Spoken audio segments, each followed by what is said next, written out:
es autoría mía, vamos a ver de un mexicano que se dedica a este tema básicamente. Muy bien, vamos a ver lo que dice este hombre.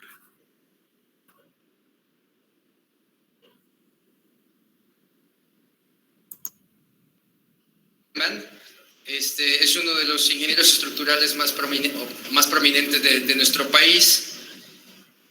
Con el apoyo de Cementos Moctezuma y mucho también agradecemos las gestiones de la MIC para tener al doctor Stark aquí junto a nosotros. Voy a leer en forma resumida su semblanza.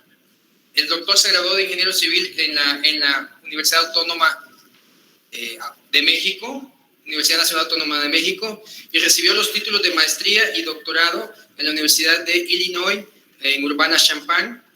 Se ha desempeñado como diseñador en estructuras y como consultor por más de 30 años en estructuras de concreto reforzado y preesforzado. Ha diseñado una gran variedad de estructuras que se incluyen obras de infraestructura, hoteles, hospitales, oficinas, sucursales bancarias, edificios habitacionales, centros de exhibición. Ha participado en la revisión de más de 1,200 edificios. Actualmente está involucrado en el diseño estructural de los edificios más altos de México. Es miembro con derecho a voto del Comité 318 del ACI sobre el reglamento de construcciones desde 1995. En 2001 se hace acreedor de la distinción de miembro, fellow, del Instituto Americano del Concreto, el ACI. Ha impartido más de 200 seminarios sobre estructuras en México, Estados Unidos, Ecuador, Perú, Brasil, Guatemala y Colombia. En 2008 recibió el reconocimiento de ACI por su labor docente en el área del concreto en Latinoamérica. Recientemente es nombrado como miembro del Consejo Directivo del ACI para el periodo 2015 y 2018 y es director del despacho de proyecto estructural Stat Más Ortiz. Les dejo al doctor Stat. Gracias. A mí es un placer estar aquí con ustedes. Gracias a Nivit por la invitación y a Cementos Moctezuma y a MIC por hacer posible que estuviera aquí y darme la oportunidad de comentar sobre todo esta plática que pues, en los últimos tiempos he tratado de enfatizar de que si sabemos que más del 80% de la población a nivel mundial va a vivir en las ciudades, pues la única manera, si no queremos seguir haciendo las atrocidades como esta, ¿no? Es la Ciudad de México, cuando teníamos precisamente la Torre Latinoamericana, que la veían pues como un símbolo más que como una solución, ahí en el centro de la ciudad, el edificio más alto de Latinoamérica en su época, y que ha seguido creciendo en forma horizontal en la ciudad. Poco a poco se está transformando a edificios verticales, como lo podemos ver aquí, que ya se empieza a ver la Torre Latinoamericana en esta parte, ¿no? Que ya se empieza a ver hasta bajita, ¿no? Ya como que la empezamos a ver no tan alta como era, ¿no? Este fenómeno pues se está dando en todas las grandes ciudades y es muy claro, si seguimos yéndonos en forma horizontal no nos vamos a poder mover, por más que quieran que la bicicleta y que la patineta y quién sabe qué tanto se les va a ocurrir a nuestros gobernantes, ¿no? No nos vamos a poder mover, así de fácil, si no hacemos un estudio urbanístico en el cual hagamos polos de desarrollo bastante densos y que podamos conectar ahora sí de A a B en forma eficiente, porque no podemos estar como hormigas, ¿no? Por todos lados, y vean, cuando las hormigas encuentran su rumbo se agrupan, eso es lo que tenemos que hacer, y entonces pasar de un polo a otro polo. Uno de los ejemplos que se está viendo así muy claro, pues es Polanco, ¿no? Esta es la zona de la Ciudad de México donde empezamos a ver edificios de este tipo, ¿no? Y en el cual pues está densificando. Ahorita, cuando uno va a Polanco en ciertas horas, pues sabemos que no nos podemos mover tan bien, ¿no? Pero si todo fuera a través de comunicación eficiente y después si queremos ir de esa ciudad a otra ciudad, lo pudiéramos hacer con otros medios igual de eficientes y entonces fuera económicamente viable. Hoy día, si no hacen eso, no tiene solución, por más que quieran verlo, ¿no?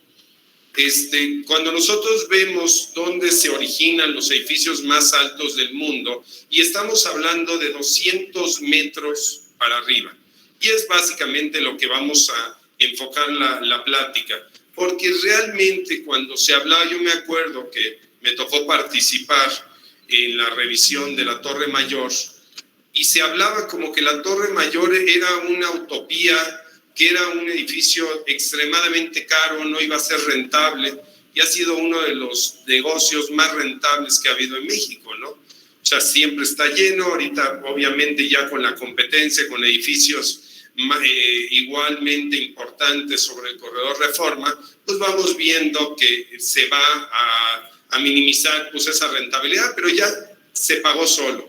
Entonces, en ese entonces se hablaba que como un edificio de esa altura, y estábamos hablando de un edificio de 225 metros de altura, que hoy en día pues ya no nos asusta, ¿no? Ya vemos más altos. Se originó, se construyó Torre Vancomer, Torre Reforma, que ahorita vamos a ver algunas imágenes de eso, hasta lo último que vamos a ver al final, que es Torre Coy en Monterrey, que igual, imagínense, o más bien no sé, uno se imagina si va a Monterrey hoy en día, cómo tienen el edificio más alto en la zona con más riqueza que hay per cápita, que es San Pedro Garza García. Entonces, como que dicen, bueno, ¿y para qué quieren ese edificio tan alto, no? Y vamos viendo cómo empiezan a crecer en toda esa zona también edificios altos. Entonces, no es de sorprenderse que Asia ocupe el primer lugar en edificios altos. No es el Medio Oriente, aunque el Medio Oriente tiene los edificios más altos, no es la cantidad. Aquí estamos hablando de la cantidad. El 64% de edificios de más de 200 metros de altura se concentran en Asia, y principalmente en China, en Corea del Sur y en Japón. Y hay obviamente el de Kuala Lumpur, las Torres Petronas, y hay otro en Tailandia. Tailandia es un país pues, que podríamos considerar en vías de desarrollo, que yo no sé qué quiere decir, pero bueno, está igual de mal que nosotros. Y ahí ahorita está un proyecto de 280 metros de altura, o sea, y ya está en construcción. ¿Por qué? Pues porque ese es al final del día la tendencia mundial. Estados Unidos, sin embargo, se ha quedado abajo en esa. ¿Por qué se ha quedado abajo? Porque no le interesa tener los edificios más altos, tiene mucho territorio. Pero las grandes ciudades, si ustedes tuvieron la oportunidad hace 30 o 40 años de ir a los Estados Unidos, pues se admiraba de las freeways o de las carreteras, estos periféricos y todo, que no había tráfico, ¿no? Que la gente, es más, era más fácil que lo multara porque iba en exceso de velocidad, y ahora lo multa porque entran en los carriles de alta ocupación, ¿no? Y entonces pues quieren ir más rápido y los paran porque solo hay una persona en el auto, ¿no? Entonces hay tráfico, se ha creado en las grandes ciudades tráficos, y ya no hablamos de Nueva York ni las grandes o Los Ángeles, estamos hablando ya que casi cualquier ciudad importante de los Estados Unidos tiene grandes problemas de tráfico. Y bueno, y hablamos América Central, es América, de hecho es incluyendo México, ¿no? Aquí estamos en el 1%, Europa solo el 5%, que también por la cuestión de que no tiene tanta población. Si nosotros vemos el material que vamos a utilizar, que se utiliza y que se va a utilizar preponderantemente, va a ser el concreto. Las estructuras, si bien estos edificios altos se empezaron a construir en acero, hoy en día ya nadie construye en acero. O sea, hay unos edificios en Nueva York que ya los combinan por el problema que hubo del 11 de septiembre, del derrumbe de las torres gemelas, y ya les exigen que buena parte de la estructura principal del edificio sea en concreto. Y ahorita hay 2 edificios bastante esbeltos de residencial, que son de los más altos en Nueva York, que ocupan tal vez entre los 5 más altos de Nueva York, son de concreto igualmente, ¿no? Si nosotros vemos cronológicamente, pues aquí vemos que claramente veíamos que los primeros edificios altos pues eran en acero, y aparte eran muy esporádicos. De repente tenían aquí que era curiosamente la época de la recesión de los Estados Unidos. Y alguien dice, ¿cómo? Si están en recesión, ¿cómo se ponen a hacer estos edificios? Pues si uno lo ve es porque la mano de obra era muy barata, porque la gente pues, tenía que comer en ese momento. Es más, pagaban por día, ya no por semana, ¿no? Pagaban por día, porque no sabían cuántos iban a poder contratar al siguiente día.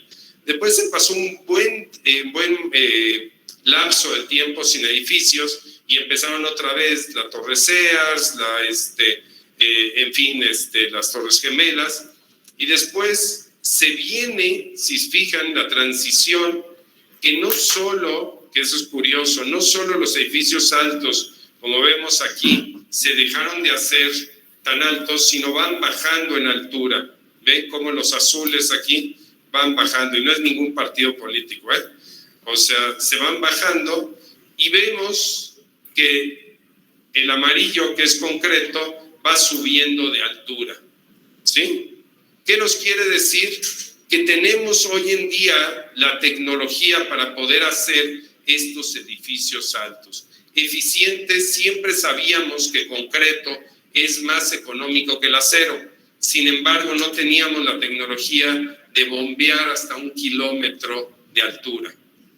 Entonces, ahora que sí lo podemos hacer, ya nadie cabe en la duda de poderlos hacer o de verlos hacer en concreto, porque una de las características de estos edificios altos es que se rigen por el viento, no por el sismo. O sea, esta torre, aunque esté en donde esté, podría estar en la zona de sismo mayor de todo el mundo, a 1 kilómetro de distancia ni se entera que está temblando allá abajo. Sí se va a mover definitivamente, pero el viento, la fuerza del viento va a ser la que predomine, la que controle este diseño. Entonces, ¿qué mejor material que el concreto? Simplemente el concreto ofrece el doble de amortiguamiento natural, nada más por el material, olvídense de todo lo demás. En México está pasando lo mismo. Si ven, aquí está la torre latinoamericana, después la torre de Pemex, creo que está por acá, si es esta, siempre digo que es esta, pero no es esta, la torre de Pemex, y veíamos cómo los edificios de concreto en ese entonces, en 1962, fluctuaban entre 100, y después en el 80 y tantos, ya, o 90, ya fluctuaban cercano de 150, de 200, hasta llegar a 279 metros, que es Torre Coy. Y ya pues, nadie cuestiona esto. La Ciudad de México, y quiero aclarar aquí para no ser injusto y dar un mal panorama, la Ciudad de México es algo muy especial. ¿Por qué? Porque tenemos un mal suelo, un sismo fuerte por la amplificación que tenemos del sismo que viene de las costas, y la otra que tenemos también es que el viento es de velocidades muy bajas, extremadamente bajas. Aunque ahorita tuvimos vientos de 70 kilómetros por hora que tiraron todo lo que pudieron tirar, pero realmente considerando estos edificios o las zonas donde generalmente se hacen estos edificios es muy baja. Por lo tanto, para que esté predominando el viento con respecto al sismo, pues tendría que ser alrededor de más de 350 metros de altura. Menos de 350 metros de altura sigue el sismo siendo el factor principal. Aquí vemos la escena de la torre latinoamericana, que fue un ícono y sigue siendo un ícono de la ciudad.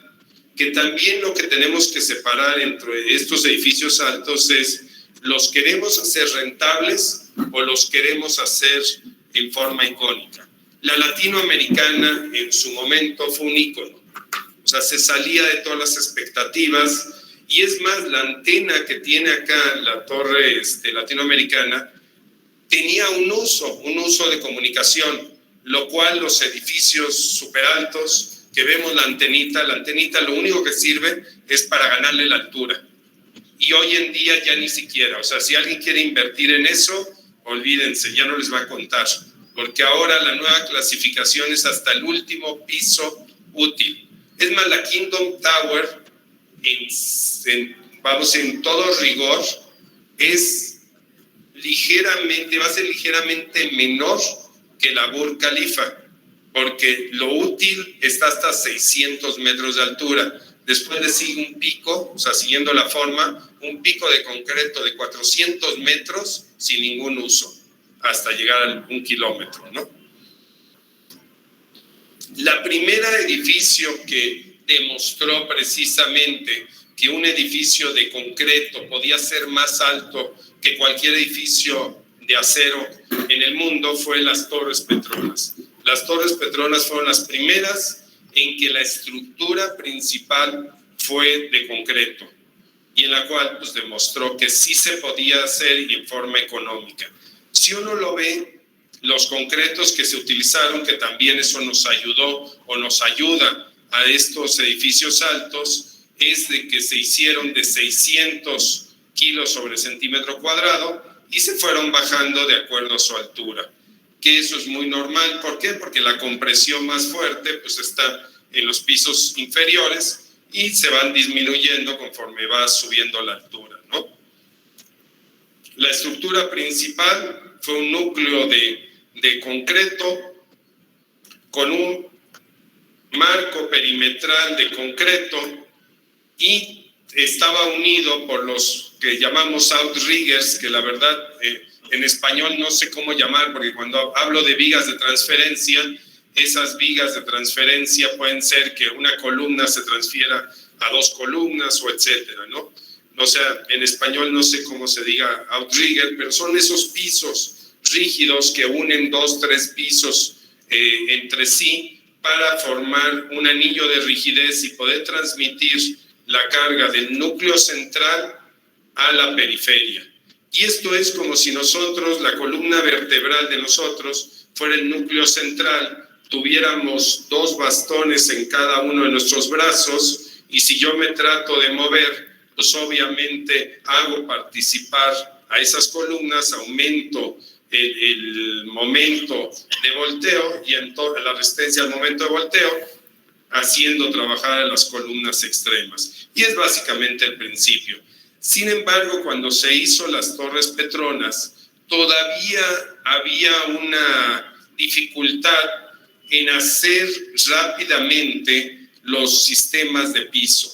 El sistema de piso era un reto y en este caso lo que hicieron fueron poner unas vigas metálicas entre el marco exterior y el núcleo, ponerlos a acero y colar el concreto.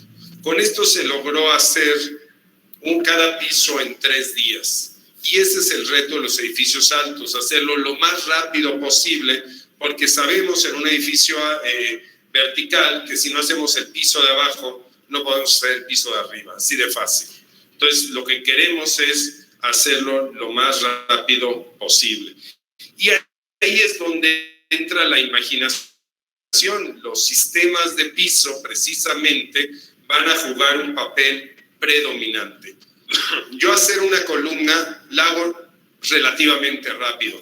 Hacer el núcleo lo hago demasiado rápido. Es más, en muchos edificios, si ustedes se han fijado, empieza a crecer el núcleo central y después lo vamos conectando con el sistema de piso, ¿no? Esto es para hacer la velocidad. Ponemos una placing boom en la parte de arriba y esa va colando como locos y ahí va creciendo el núcleo. Sin embargo, todo lo que viene en la periferia, pues es el reto, ¿no? Entonces, algunos proyectos que hemos estado involucrados, entre ellos que empezaron a a ir. Yo me acuerdo que hace, pues no muchos años, yo les puedo decir 15 o 20 años, cuando en el despacho llegaba un diseño de un edificio de 10 pisos, pues estábamos emocionados que íbamos a calcular un edificio alto, ¿no? Y hoy en día, pues ya me dicen mis ingenieros, oye, si no son 40 pisos en adelante, ni me lo des, ¿no? Entonces se ha vuelto la perspectiva diferente y así lo van a vivir todos ustedes, ¿no? Tenía 31 niveles y, iba a tener, por eso dije iba a tener 9 sótanos. Después le apostaron, que esa es otra de las cosas que tenemos que entender en la ciudad, de que no podemos tener un edificio de oficinas en el cual tenga igual número de metros cuadrados de oficina como de estacionamiento. Es inviable. En forma inmobiliaria es atroz lo que estaba haciendo el gobierno. Ahorita está cambiando, está en estudio de cambiar y tener menos estacionamiento. Entonces este edificio pues futurió a esa cosa y en lugar de 9 sótanos de estacionamiento que iban a ser inservibles si cambiaba la regla, y decidió hacer 5 nada más, puso una rampa exterior para utilizar otro número de cajones aquí arriba, pero con la salvedad que el día que cambiaran y tuviera menos densidad de estacionamiento, se demolía esta rampa, útiles para oficina. Entonces ya muchos de los diseños están pensando en este tipo de situaciones, ¿no? Y aquí se ve también el uso de los concretos de más resistencia, no puedo decir de alta resistencia, ya hablar de concretos de 500, pues ya es, como dicen, algo de todos los días, ¿no? Y aquí se ve parte del edificio y de los armados. Este otro conjunto es, y ustedes si están en la Ciudad de México lo van a ver, es Polaria, ¿no? Polaria, que ahorita se ve súper denso y tal vez hace 10 años diríamos, yo no quiero vivir en este conjunto de departamentos, que todas las sombras estas son hoy día ya edificios, o sea, ahorita ya llevan 5 torres construidas en esta zona, y si uno sigue viendo aquí las densidades, van a ser 8 torres, que la más baja es esta de 25 pisos y la más alta es de 38 pisos. Y abajo tienen, que aquí es solo residencial, pero también empieza a haber muchos de los proyectos de usos mixtos, oficinas, departamentos, área comercial. ¿Para qué es eso? Para que la gente no se esté moviendo en la ciudad innecesariamente. Si yo tengo que hacer el súper, bajo, camino tal vez 30 metros, compro lo que tengo que comprar y lo subo a mi departamento. O me bajo y a 100 metros está mi oficina y también ahí estoy y no tengo que hacer uso del automóvil. Y aquí se ve cómo está el conjunto. Esta era la primera fase que se hacía en la fase 1 y 2.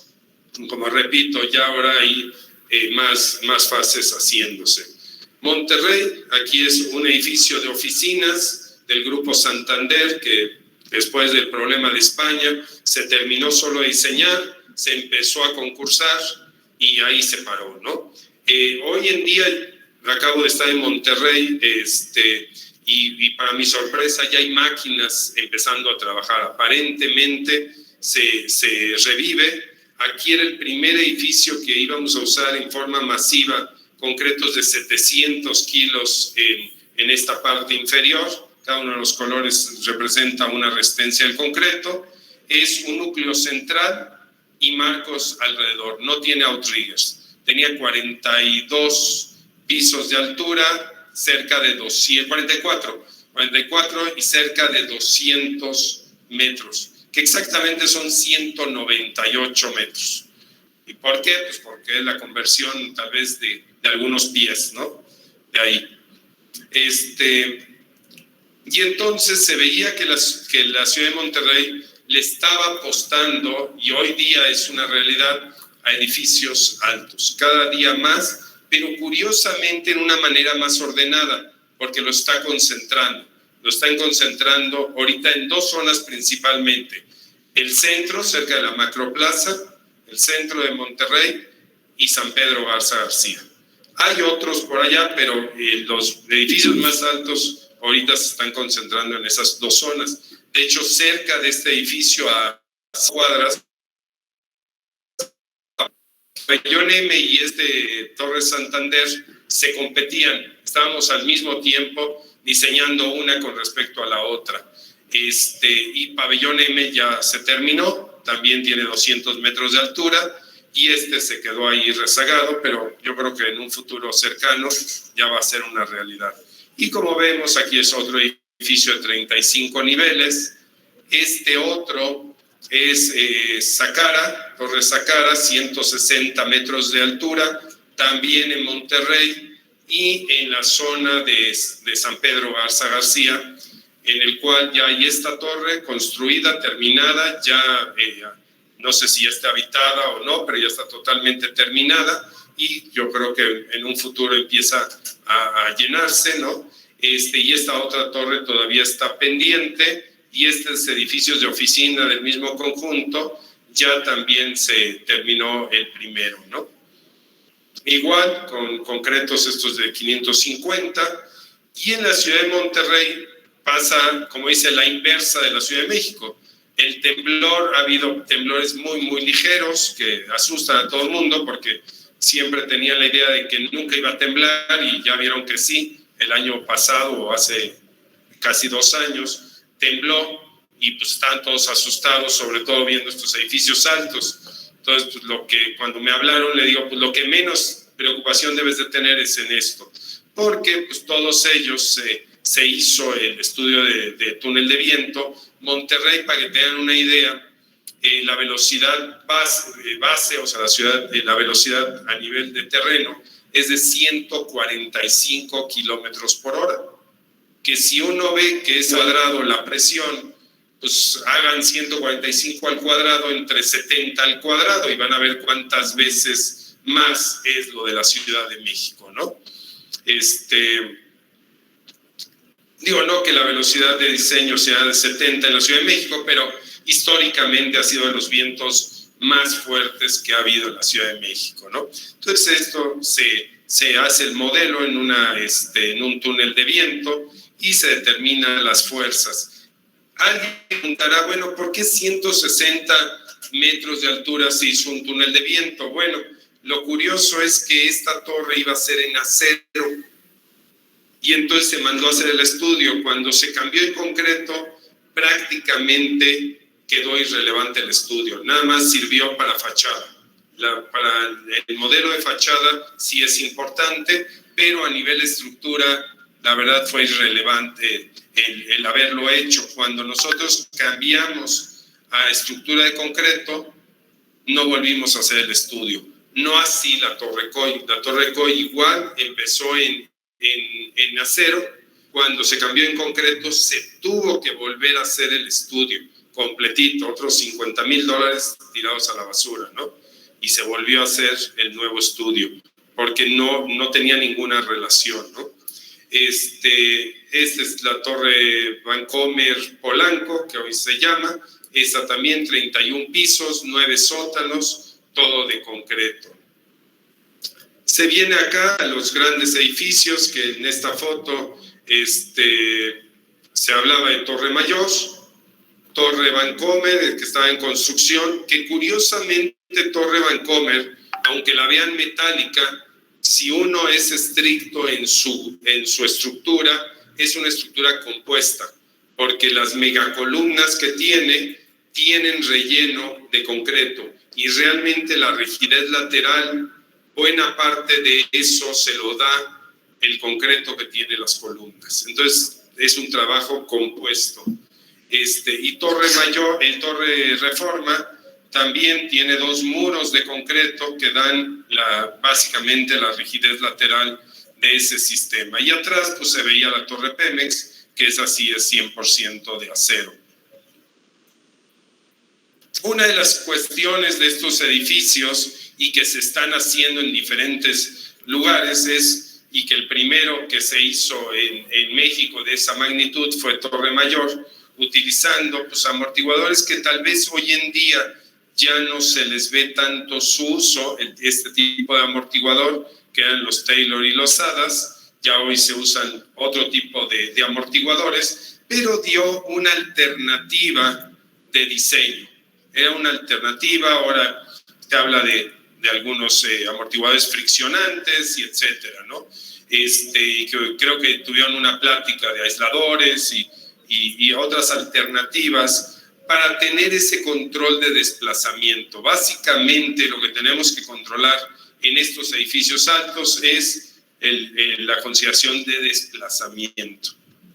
Y aquí también se hizo un análisis de túnel de viento, pero no para el diseño de la estructura, sino fue solo de fachada.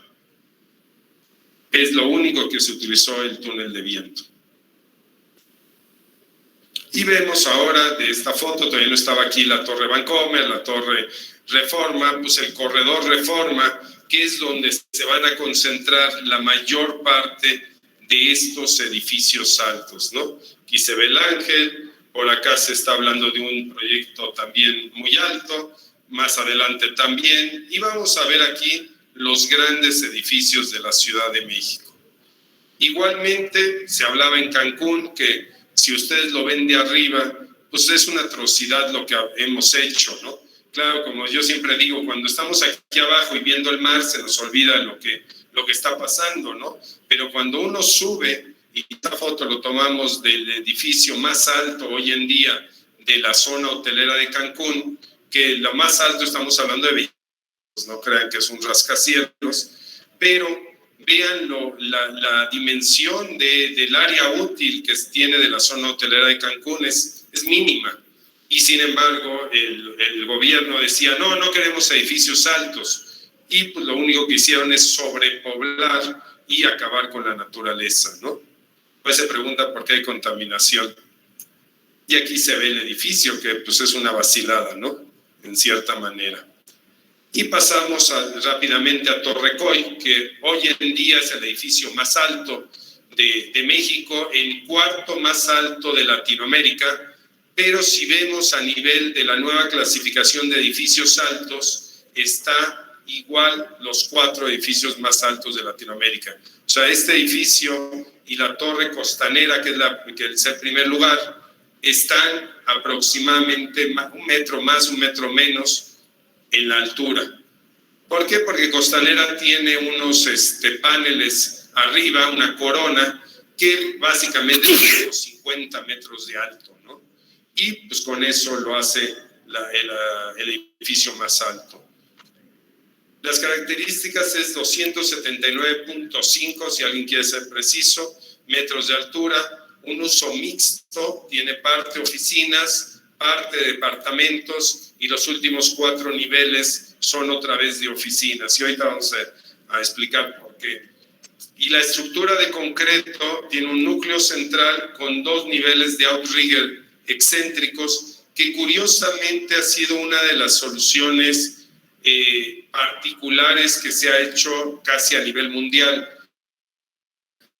que no son los famosos outriggers normales, sino aquí son unos muros perimetrales que hacen la rigidez, y ahorita lo vamos a ver gráficamente, que están en el piso nivel 21-22 y finalmente en el 62-63. Tiene una losa de cimentación de 4 metros, soportada por 76 pilas de unos 50 metros de diámetro y una longitud efectiva de solo 7 metros.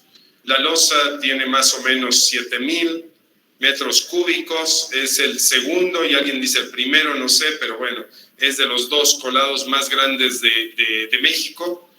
7 plantas de concreto trabajando al mismo tiempo, y el colado se hizo en 26 horas 17 minutos en forma continua. Las losas no tienen traves, son losas postensadas de 25 centímetros y solo en algunas franjas tienen 35 centímetros. Los concretos en columnas son 700 a 500 y las losas de 500 a 350 metros. Si uno ve, Este es el render, como los arquitectos creyeron que iba a estar el edificio. Aquí se ve San Pedro como es plano. Y curiosamente, estos dos edificios altos, y hay otro por acá que no se ve en la imagen, pero aquí hay otro edificio alto, están desarrollados por el mismo desarrollador, curiosamente, que el mismo de Torrecoy y de Sacara, que él sí le apostó a la construcción vertical. Este es el modelo de análisis, que vemos el anillo en esta parte, el 62-63, y el 21-22 abajo de esta zona, que es muy particular, que ahorita les voy a mencionar. Aquí es el Revit, ¿no? El modelo arquitectónico. En la parte inferior se hizo con una losa reticular postensada para uniformizar lo que ya se tenía y para que todo el conjunto se viera de la misma manera. Aquí el primer anillo, como ven, está abajo de la alberca, en el piso 22, o sea que va entre 21 y 22, y aquí hay cisternas de rebombeo. Es un piso que no iba a servir para nada, era un piso ahí que podíamos taparlo, pero no podíamos poner nada en medio porque tenía cisternas o el tanque recuperador de la alberca, y entonces no podían utilizar esto, ¿no?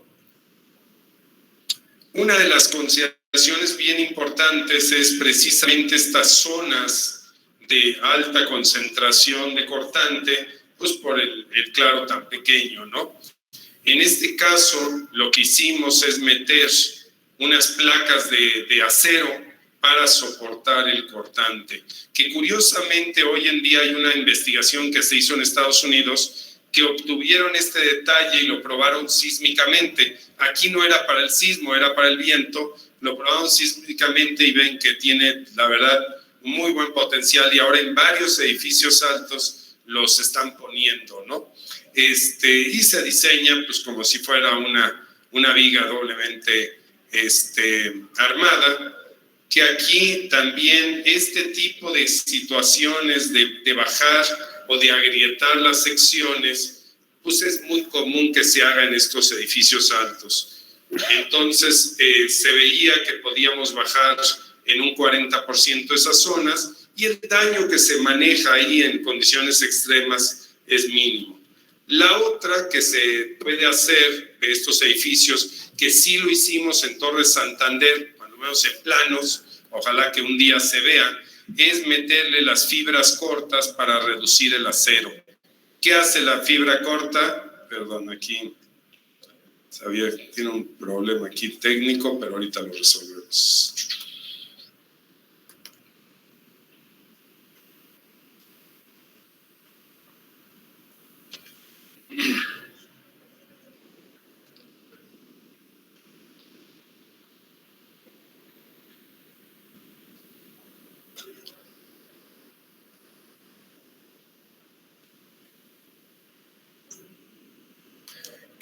Lo que tenemos es que si nosotros tuviéramos el concreto simple, pues tendría la falla frágil, que es la que tenemos que evitar.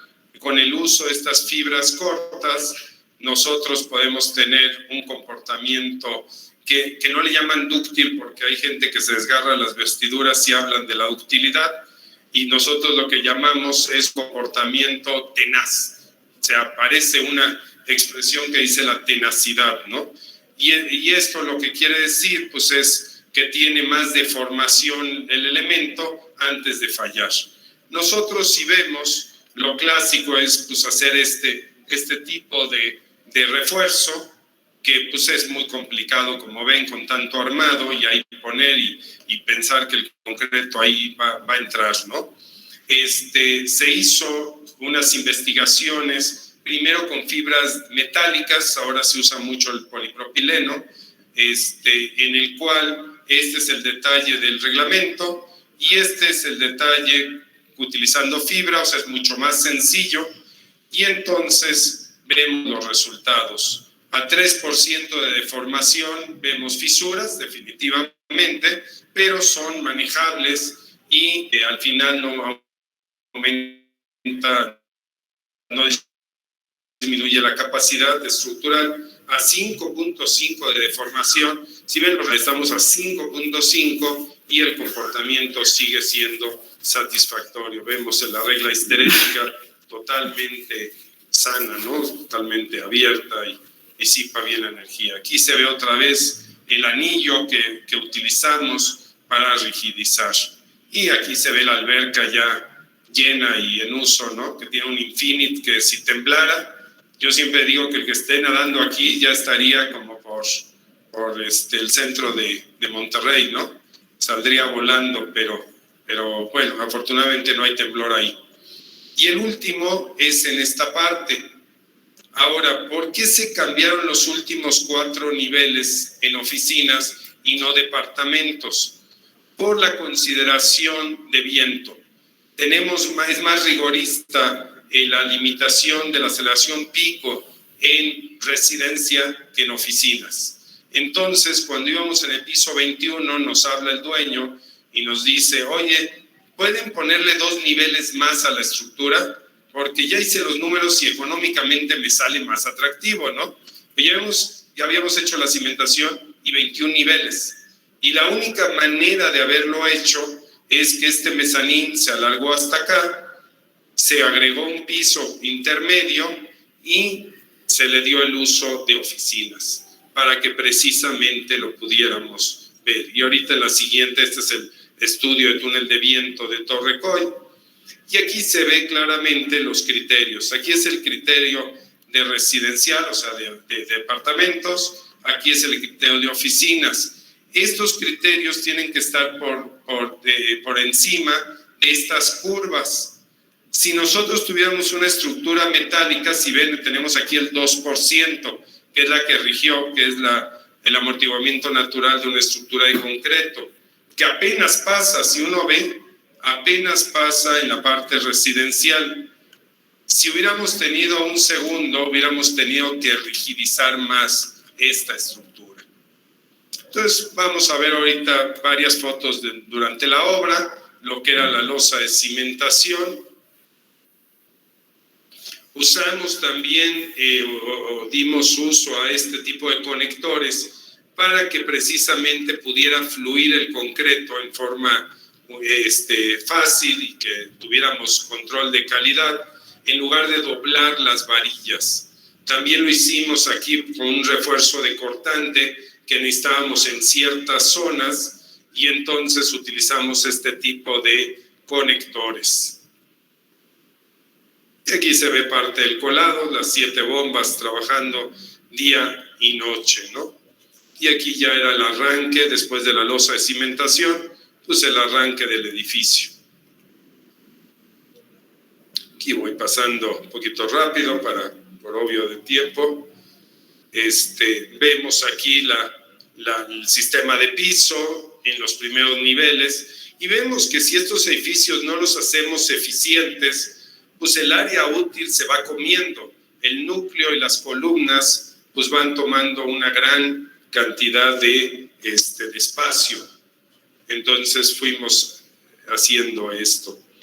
Pero ven, no tiene ninguna trave hasta llegar a los anillos. Realmente los 2 anillos son los que forman el gran marco de este edificio, ¿no?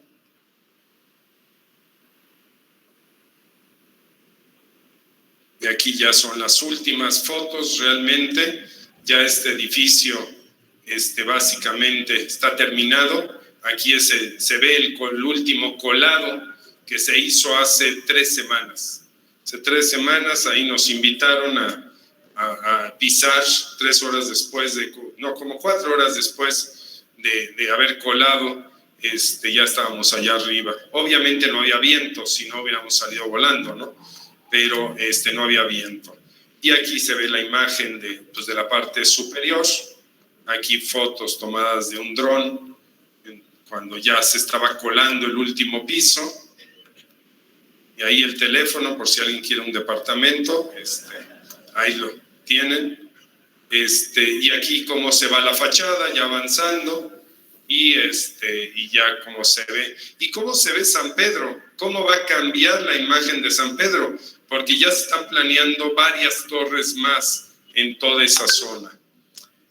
Otra de las cosas importantes que quiero resaltar es que estos edificios hay que, como son de concreto, y el concreto tiene bondades, pero también tiene cosas que tenemos que considerar, y son los efectos a largo plazo. Uno cuela, toca el concreto y dice, pues ya está duro, ¿no? Y es muy común, ya está duro, ya lo podemos pisar, ¿no? O sea, todos hablamos de eso. Sin embargo, el concreto sigue evolucionando el calor de hidratación, sigue la reacción y sigue también deformándose. En estos edificios, bien importante esa deformación. Si no, lo que va a pasar es que si el edificio no es completamente simétrico, se va a empezar a hacer a un lado. Y eso de hacerse a un lado, dice, bueno, pues está tan alto, si la torre de Pisa ya se ve chueco y no le pasa nada, pues podemos hacer también en esto. Sí, pero el problema que vamos a tener es que los elevadores pues ya no van a funcionar, o los hace más chiquitos y entonces pues los compensa, o ya no funcionan, ¿no? ¿Qué va a pasar? Las tuberías se empiezan a romper, la fachada se empieza a romper, ¿sí? Entonces va habiendo problemas. Entonces lo que se hizo en este edificio, aparte de hacer este análisis de efectos a larga duración de flujo plástico, contracción, lo medimos. Hicimos mediciones en el cual 4 columnas en un sótano, en un piso superior y otro en otro piso, o sea, 27, 52, se pusieron deformímetros y íbamos viendo cómo iba evolucionando eso. Aquí se ven las 4 columnas que se instrumentaron. En el piso 27 igual, las mismas 4 columnas, y en el piso 52. Y aquí, bueno, pues se ve el aparatito para que si alguien dice, no, me está cuenteando, aquí está, el aparatito, ¿no? Las mediciones, la configuración. Y vean lo interesante, los concretos de 700, a los 28 días no dieron la resistencia. Y alguien dice, ¿está mal? Si pusiéramos a alguien que no sabe, diría, no, pues a demolerlas, ¿no? Dio 672 en lugar de 700. Pues a los 28 días ni nos interesa lo que tenga. Pudo haber tenido 600, 550 y no nos interesa, pues está diseñado para todos los pisos. Entonces, a los 56 días ya tenía 734 kilos sobre centímetro cuadrado. A los 91 días ya tenía casi 800 kilos sobre centímetro cuadrado. Ven cómo va evolucionando. En los concretos de 600, ya a los 28 días tenía 650.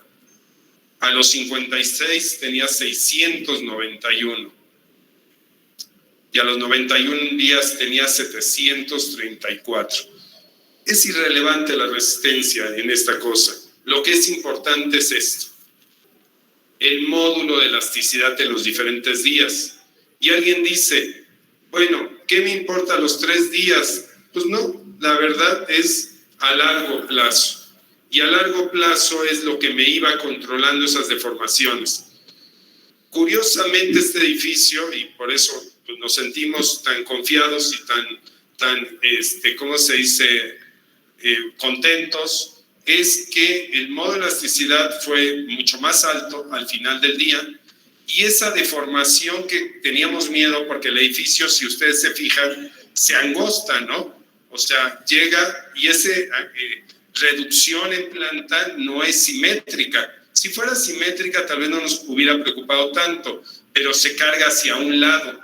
Tiene una excentricidad que eso a largo plazo, pues iba a crecer y va a crecer. Va a seguir creciendo esa deformación, pero sabemos que si nosotros pensábamos más o menos que esa deformación iba a ser de 35 o 40 centímetros, hoy día estamos seguros que va a ser del orden de 20 centímetros. Que 20 en 280 metros de altura, pues es, como dice, cualquier error de obra, ¿no? Sin embargo, vean cómo se va deformando, esta es la deformación axial de las columnas, y vemos cómo va avanzando con respecto a los días. Aquí son 400 días y si ahorita tomo las últimas mediciones que no las hemos graficado, pues vamos a ver que sigue aumentando y posiblemente aumente hasta de 2 hasta 5 años puede ser, tal vez no en forma lineal como está aquí, sino ya va a tender a irse más hacia, vamos a decir, a disminuir, pero sigue aumentando. Y el calor de hidratación, vean, sigue. Aquí como que empezó a disminuir, aquí volvió a agarrar fuerza y empezó a generar calor, ¿no? En el piso 27 sigue la misma tendencia y aquí sí seguía calentándose cuando se tomó esta medición. Si nosotros nos fijamos cómo hacemos nuestros cálculos, pues este es de donde salió la famosa fórmula que todos creemos ciegamente en el ACI, ¿no? Y pues tenemos la nuestra en nuestros códigos de México, tenemos algo similar. Y decimos eso, primero fue hecho con concretos de mucho menos resistencia que hoy día estamos hablando. O sea, aunque aquí se hicieron pruebas, pues vean que son unas cuantas a 1000 kilos, 1000 kilos sobre centímetro cuadrado, pues vemos que había muy pocas pruebas. Básicamente todas se concentraban entre, pues menos de 200, pero vamos a pensar 200 y 600 kilos sobre centímetro cuadrado. Y alguien se atrevió a hacer esta raya y dijeron, esta es la fórmula secreta del módulo de elasticidad. Y bueno, si vemos la gran dispersidad, pues aquí la quieren ver, pues este es lo medido contra lo que se predecía y pues vemos la gran disparidad. Vemos también los efectos que pueden variar dentro de del módulo de elasticidad. Vemos que los agregados pues juegan un papel muy importante y bueno, y aquí está la matriz cementicia, etcétera, ¿no? Entonces es, como vemos, muy complicado hoy en día saber cuál es el valor del módulo de elasticidad. Sabemos que los concretos de más resistencia soportan eso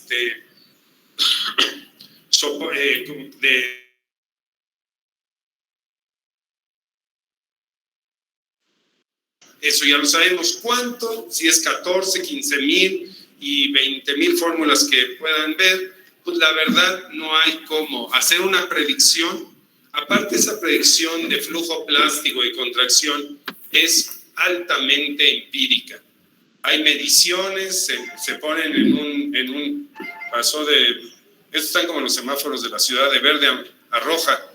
No pasó por amarillo. Bueno, no importa, ya estoy 3... ¿cómo se dice? Transparencias más y acabo. Entonces, realmente, repito, la fórmula no es, pero si nosotros tenemos estas mediciones, podemos corroborar realmente nuestros análisis y poder corregir a tiempo. Si está terminada la torre, olvídense, empiecen a rezar, ¿no? Este es otro edificio y el último que voy a enseñarles, que es Torre Mítica, que está parado, aparentemente está reviviéndose también, que es muy común en edificios altos. Si uno ve el gran, ¿cómo se llama?, listado de edificios que se han quedado en el tintero, son muchos. No solo no se estaba quedando en el tintero, sino ya tenía la cimentación y estaba hace 4 años compitiendo precisamente con Torre Coy. Y esta, curiosamente, iba a ser más alta que Torre Coy, pero al final pues no se hizo y el otro se aumentó los pisos y en fin, o sea, le ganó.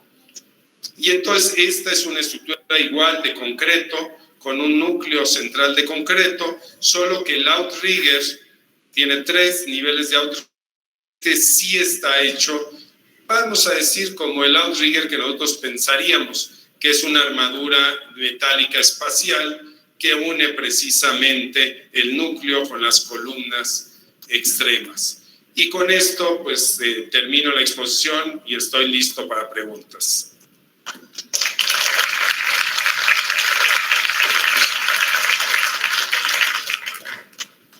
Doctor, su opinión sobre el bubble deck. Okay. Miren, cualquier sistema de estos de piso es válido. De hecho, es una de las grandes oportunidades hoy día de poder desarrollar sistemas eficientes para poder hacer el sistema de piso. Como vemos, el sistema de piso, lo único que juega el papel como Torre COI, el sistema de piso, para que tengan idea, nada más contribuye tal vez un 5% en la rigidez lateral del edificio. Estos edificios no, vamos a decir, su rigidez no está supeditada al sistema de piso. Entonces se puede hacer cualquier sistema, cualquiera de los que ustedes crean se puede hacer, siempre y cuando la estructura principal pues sí sea de concreto tradicional, ¿no? Lo demás pueden utilizar cualquiera y este es uno de ellos, ¿no?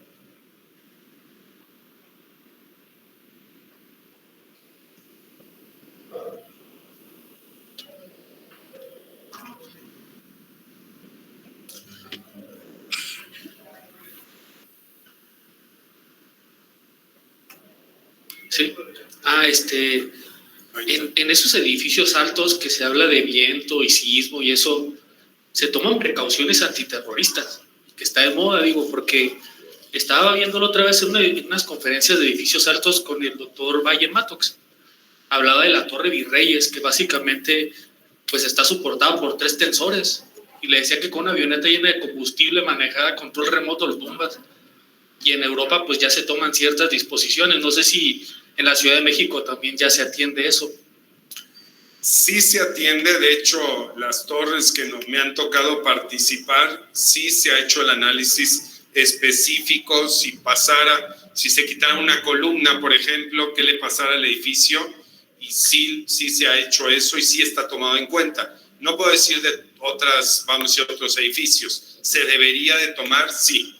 Ya cada día tenemos gente más loca, ¿no?, en este mundo, y sí lo vimos en Nueva York. De hecho, en Nueva York, que a veces enseño esa foto, la Torre Freedom, que ahora ya es One World Trade Center, sí se tomó en cuenta ese efecto. Y no solo tiene el núcleo central de concreto, ya no es totalmente de acero, sino que tiene unos muros protegiendo a las columnas de los primeros niveles.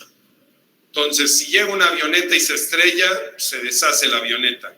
No hay manera. Tal vez tira una columna, pero el resto de la estructura tiene la redundancia suficiente. Si se estrellara en Torre COI, pues se acaba el avión que le pongas, ¿sí?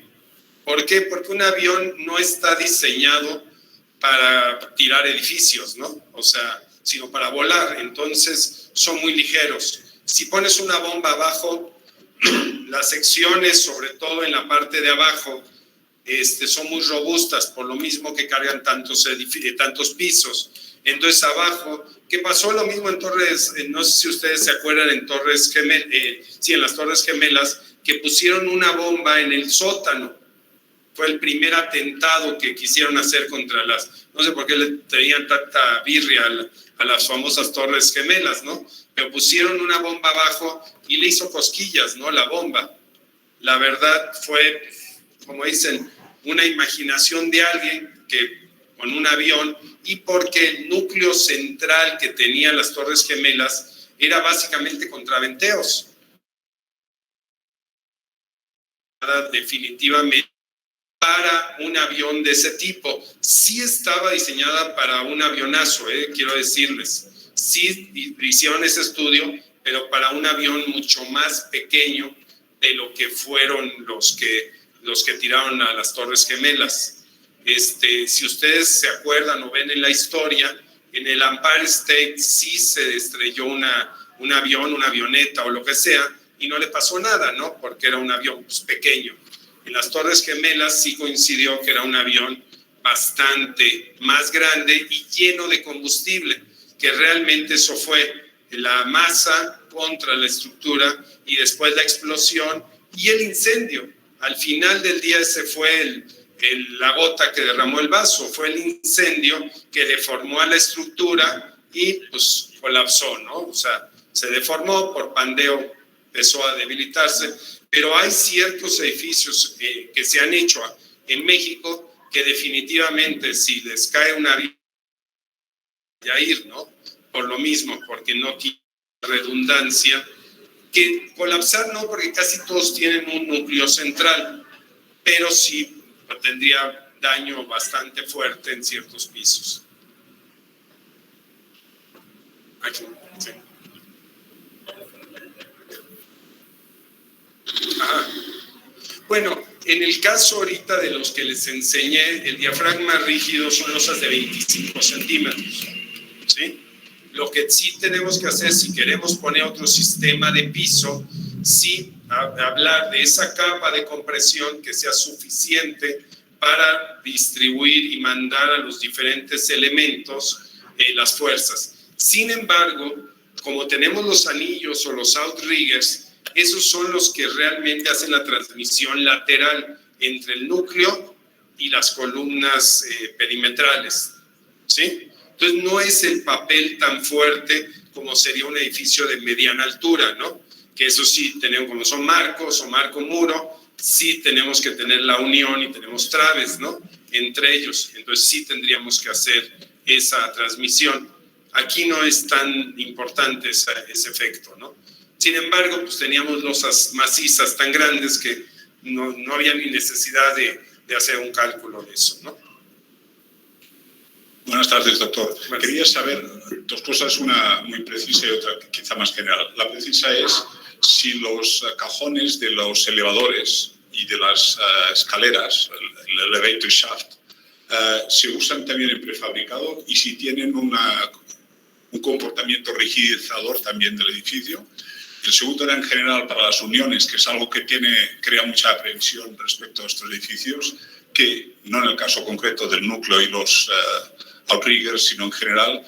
¿Algún comentario en general respecto a las uniones de edificios prefabricados? Gracias. Sí. La parte de los núcleos es buena parte es el núcleo central, que son de concreto. Lo que divide entre elevador y elevador era metálico. Son los postes metálicos y el material que envuelve es un material ligero, ¿no? O sea, ahí se usó muros de block o de Hebel o de Duroc en algunos casos. Ahora, la unión de los prefabricados siempre ha sido el debate, ¿no? Yo, de hecho, mi primer trabajo fue en prefabricados. Entonces, siempre ha sido un debate. Yo creo que el diseño de un prefabricado en zonas altamente sísmicas, si uno ve el ACI, pues, como dice, buena suerte si le entiende, ¿no? Ahí dice que todas las uniones deben ser dúctiles. En California nadie usa un prefabricado sin tener un muro de concreto que tome toda la fuerza lateral. O sea, no dependen de las conexiones. De hecho, yo creo que es uno todavía de los temas que no se han definido en el reglamento, ¿sí? O sea, se maneja ductilidades muy bajas, por lo mismo, ¿no? Pero la verdad es que hay un potencial. O sea, a medida que se hagan más, más pruebas, más investigación, se podrá concluir más sobre el tema, ¿no? Pero hoy en día, lean el ACI, lo que dice en zonas de alta sismicidad de D para arriba. Y casi dicen, hay una fórmula, interprétenla, ¿eh? Digo, yo no la he sabido interpretar, pero si alguien la sabe, me lo dice. Hola, buenas tardes. Dentro de la presentación había una diapositiva en la cual platico un poquito de fibras. Promovería el uso de fibras en elementos tales como columnas y vigas para absorber cortante en edificios altos. Sí, de hecho las teníamos en las vigas de unión, que eran muros, no era una viga como tal, no era una viga pequeña porque esa le poníamos la viga metálica, ¿no? Pero cuando era más grande y en lugar de hacer tanto armado que iba a congestionar, teníamos una reducción de ese armado y le poníamos fibra. Definitivamente cada día se usa más y el ACI lo metió, o sea, lo permitió a partir del 2016, 2014, 2009-2008.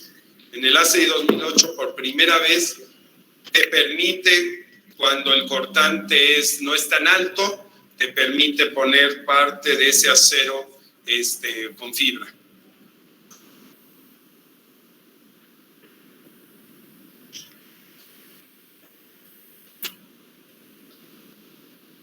Bueno, pues muchas gracias.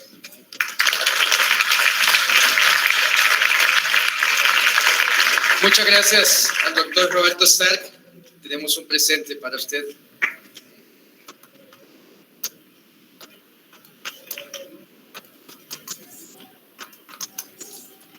Gracias, doctor Stark.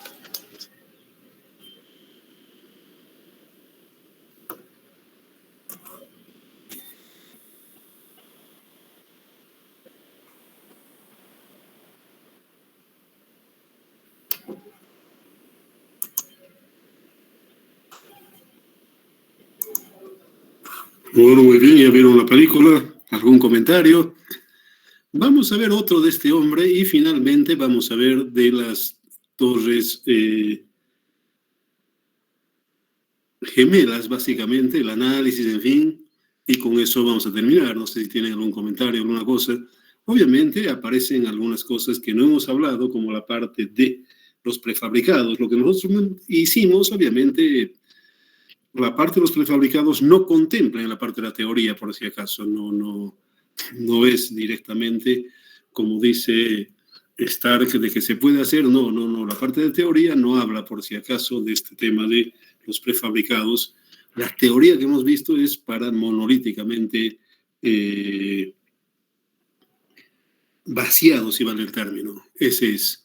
Obviamente hay deficiencias, en fin, aquí en el medio tengo bastante reclamo directamente cuando utilizan el tema de las viguetas prefabricadas, por ejemplo, que le salta el piso, en fin, hay un montón de cosas que, reitero, no está contemplado en este tema. Y otra de las cosas que relievo es la parte de, obviamente las columnas son mucho más, que necesitan mayor resistencia, evidentemente es eso lo que he aclarado, como los pisos, en fin, todo ese tema, ese es el formato en definitiva para poder hacer de una forma adecuada.